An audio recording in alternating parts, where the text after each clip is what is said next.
Hi, everybody. It's so great to see you guys all here today. First, briefly, we'd like to go over some Zoom logistics. There will be time for questions and discussion at the end of our session, but for now, please leave yourselves on mute and feel free to type in questions throughout the presentation into the chat box, and we'll address those at the end.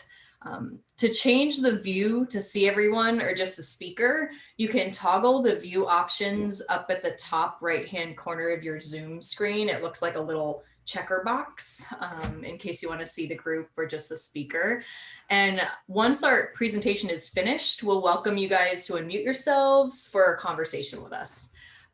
And we're really excited to connect with you on this project that we've been working on in order to better serve at-risk pets and their families in our community here. We're in the early phases of planning, and we wanted to take a moment to reach out to you all to get your thoughts and input.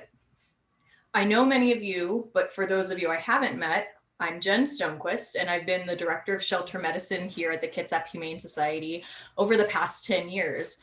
And we've made huge strides since then, creating programs to benefit people and their pets, including a partnership program with you all for pets recently adopted from here. And we're really excited for this next chapter and our partnership with you. And to start, I wanted to take a minute to introduce you to our low-cost clinic partnership committee members who are here on the call today. Hi, I'm Eric Stevens. I'm the Executive Director of Kitsap Humane Society. Hi, I'm Jean Gabowski, and I'm the Veterinary Operations Manager. Hello, I'm Mel Fenswick. I'm the Director of Finance and HR. Hi, I'm Nicole Perishow, and I'm a local veterinarian and also on the Board of Directors here at Kitsap Humane Society. Hi, I'm Shannon Orr, and I'm on the Board of Directors at Kitsap Humane Society. Hi, I'm Victoria Gingrey, and I'm the Director of Marketing at Kitsap Humane Society. Hi, I'm Courtney Hood, and I'm the Executive Assistant at Kitsap Humane Society. Thanks, guys. So we're all here today because, as many of you know, Senate Bill 5004 was passed back in 2019 at the Washington legislature. And this law removes the restrictions previously placed on qualified animal control agencies and humane societies, which prevented organizations like ours from helping to bridge gaps in veterinary care for our most at-risk community members. So this allowed us for the first time to begin to ask the question, how can we as a community here in Kitsap work together to ensure that access to basic veterinary care is available to our neighbors facing hardship? Today, we'll be discussing the implications of the bill and how it enables KHS to partner with you in order to do our part in providing a safety net to pets and their owners who are most in need.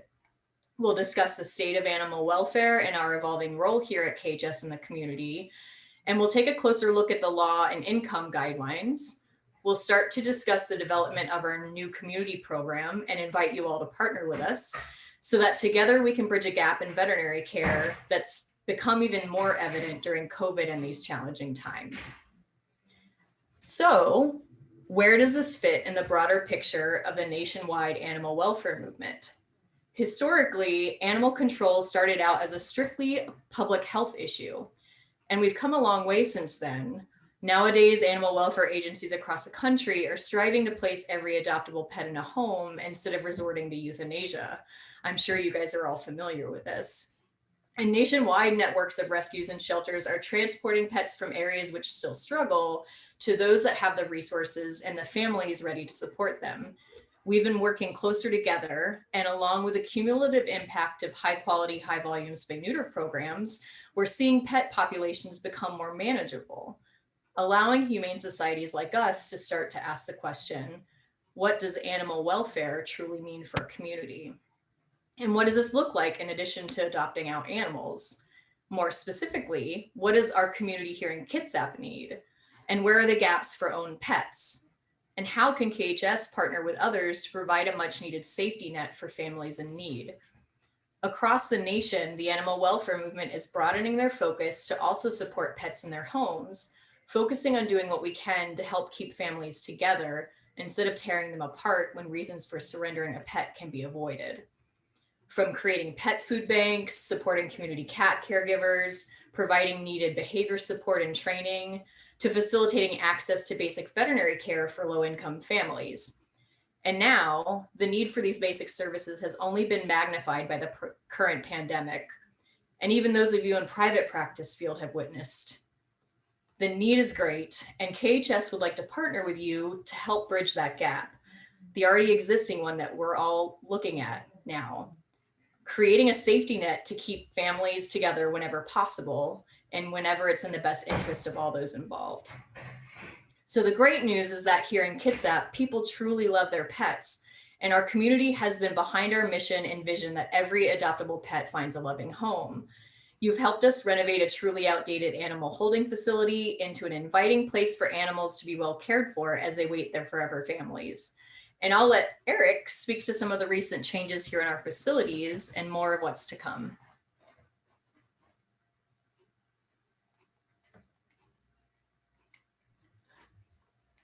Okay, everyone. Most of you have probably been to our shelter, and if you've been to KHS prior to a year and a half ago, this is what you saw. It's our old shelter. It was built in 1989. And it sufficed for many years, but there were also some pretty major problems. When this shelter was built in 1989, KHS still had a euthanasia rate in excess of 50%. The shelter was built like still the old style dog pound, and there were no veterinary facilities at all. Over the years, we did some things internally with some renovations to improve some of the space, but it's always been inadequate. And as we started to take, added more services like veterinary and behavior and foster, and our save rate went up, and we started to bring more animals in. This facility became very inadequate.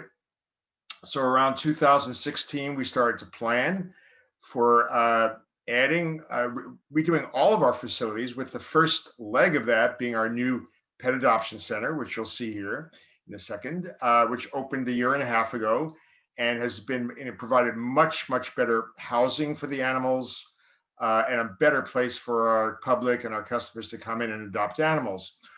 A major piece of our plans has always been to renovate and expand our veterinary department facilities, which are outdated and extremely crowded, and really don't do justice to the quality of work that Dr. Jan and her team do.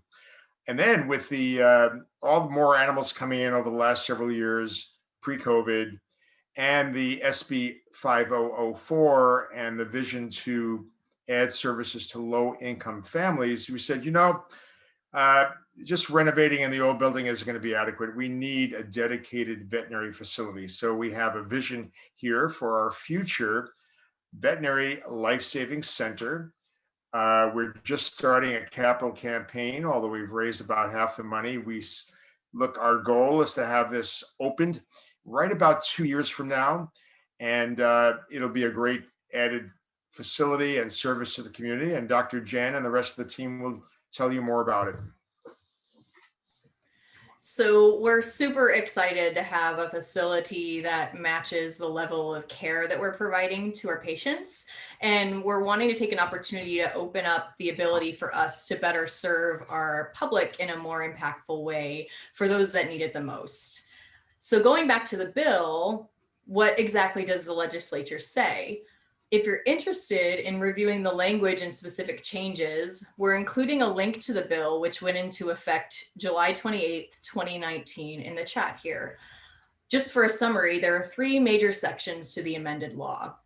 The first section allows for qualified humane societies to provide veterinary services to low-income members of our communities. Low-income households are defined as those where the adjusted income is less than 80% of the median family income for the county where the project is located. The second section of the law provides the ability for humane societies to provide emergency care to any animal where there is an unexpected serious occurrence or situation that urgently requires prompt action in order to prevent an animal's death or permanent injury. The third section allows animal control agencies and nonprofit humane societies to provide veterinary care for sick animals up to 30 days post-adoption. So what does this mean for KHS and the animals in need in our community? Our intent is to bridge a gap for the most at-risk pets and to build a safety net for income qualified families significantly facing hardship. Our number one priority will be providing care for families who would otherwise be facing euthanasia or surrender due to their inability to provide care. We also want to partner with you to help bridge a gap for those clients that you've identified that need help. For example, the ones that call you regarding the dog with a chronic skin infection, but who can barely afford the office visit, or alternatively, those dedicated clients that you've already had for years who you know truly love their pets, but they end up facing emergency circumstances that they simply cannot afford due to their income. We have no plans to open a full service emergency clinic for owned animals, regardless of family income. This simply doesn't make sense, and many of you are already doing that desperately needed work. We need to put our resources where the community needs us the most. So through this new program, our goal is to support at-risk community pets to ensure full-service veterinary clinics are able to focus their efforts on clients and their pets who are able to afford regular veterinary care. This will enable you guys to focus on building those relationships that you value and working up cases instead of being faced so often with pets needing urgent care where you simply feel your hands are tied. We know that those cases are often the hardest. As people who care deeply about our patients, it's just heartbreaking to see a pet suffering and know they may walk away and go without treatment because of an owner's inability to pay. We're really looking forward to partnering together with you guys, and we'll be discussing some ways that we'll be doing that in just a few minutes.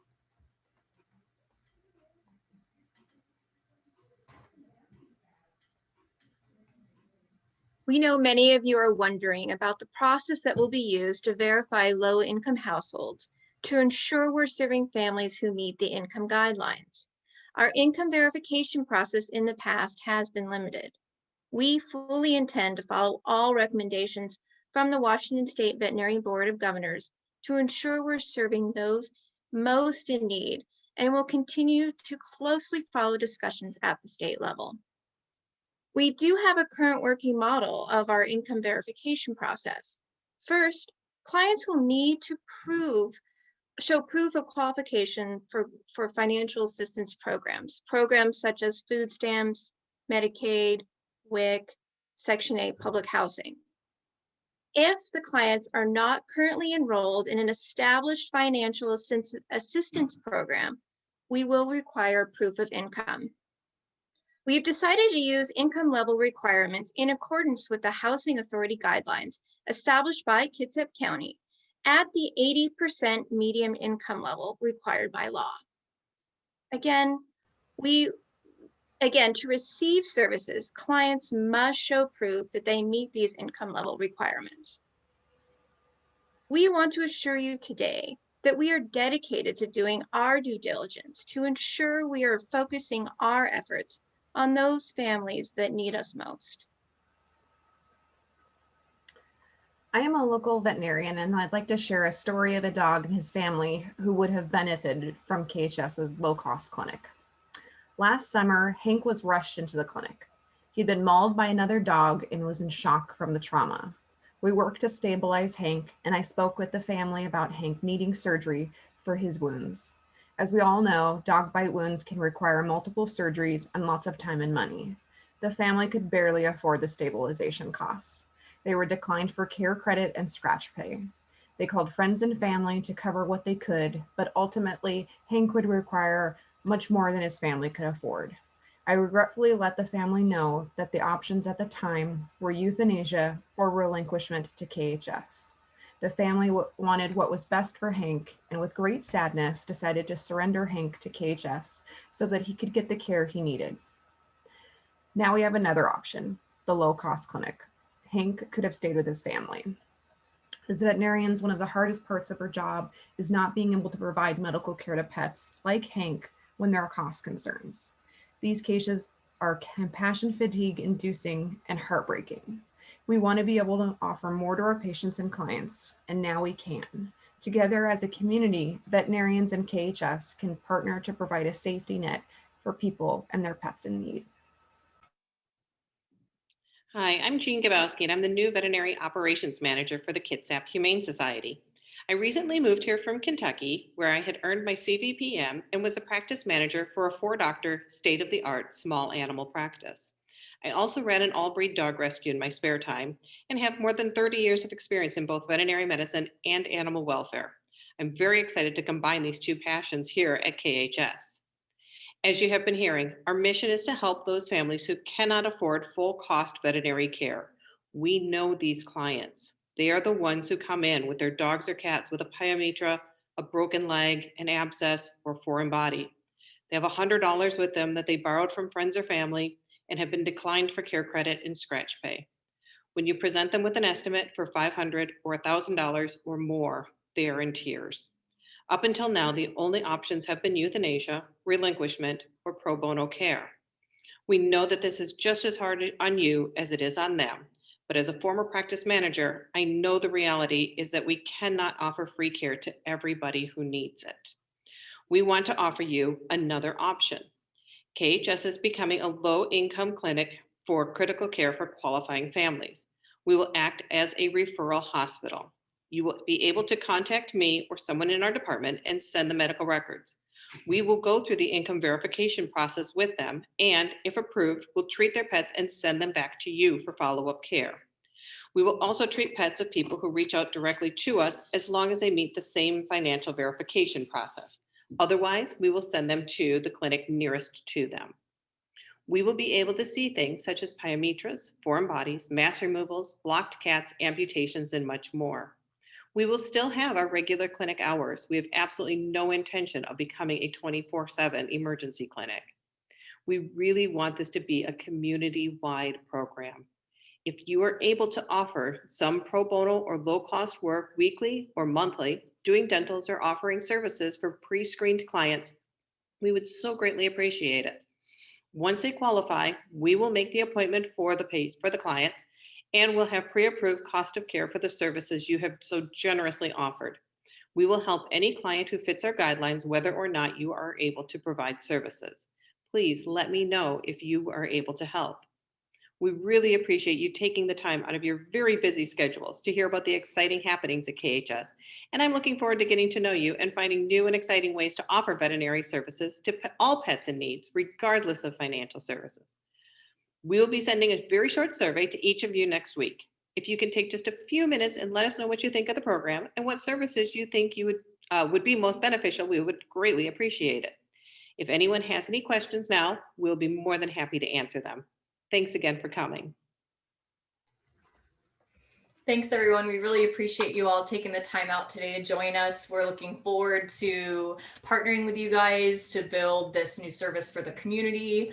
And we're really happy to help you in the meantime while we're waiting to get the clinic started by helping to field those clients that you know are needing help with urgent care, but you simply aren't able to provide the services at your clinics for those low income families. So we really appreciate your partnership and we'd love to hear from you about your ideas and your thoughts about this new program. Thanks so much for coming.